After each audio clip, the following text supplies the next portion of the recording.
Le site d'Eda, le site du lac d'Eda, en fait, a été réaménagé par la communauté de communes dans une valorisation, on va dire, environnementale intelligente, en utilisant, on va dire, un maximum de ressources naturelles et en aussi favorisant le non-impact environnemental par le béton ou autre sur le site d'Eda.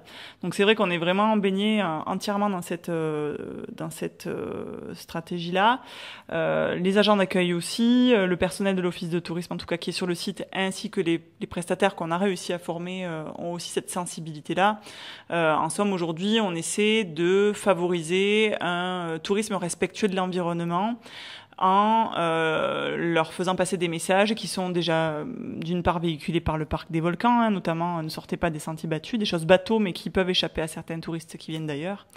Et puis aussi, on se sert aussi des autres labels qui nous guident, hein, on n'invente rien, comme le pavillon bleu, qui nous sensibilise énormément, alors certes à la qualité de l'eau, mais au-delà de tout ça, au tri des déchets, notamment au tri des déchets sur la plage d'Eda et sur les alentours. On va dire qu'aujourd'hui, tout le personnel est vraiment sensibilisé à ça. On fait très attention à bien dire aux gens, voilà, de respecter le site, aux groupes qui viennent de respecter le site, de bien mettre le verre dans le verre. Ça peut paraître assez extrême comme comportement, mais c'est vrai que c'est le discours qui est porté par un label que l'on a et auquel on tient.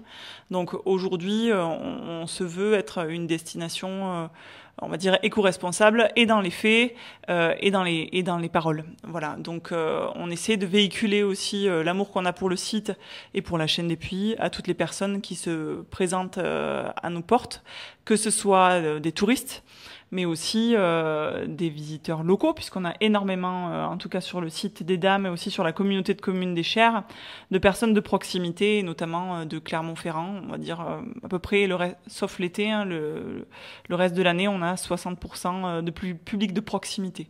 Donc on véhicule aussi cette image toute l'année, parce qu'il se trouve aussi que même les personnes qui habitent sur le secteur ont tendance à oublier, parce qu'elles ont toujours sous les yeux ce superbe panorama volcanique, ces lacs, ses rivières et sa verdure, ont tendance à oublier que ce site aussi est un site qu'il faut préserver.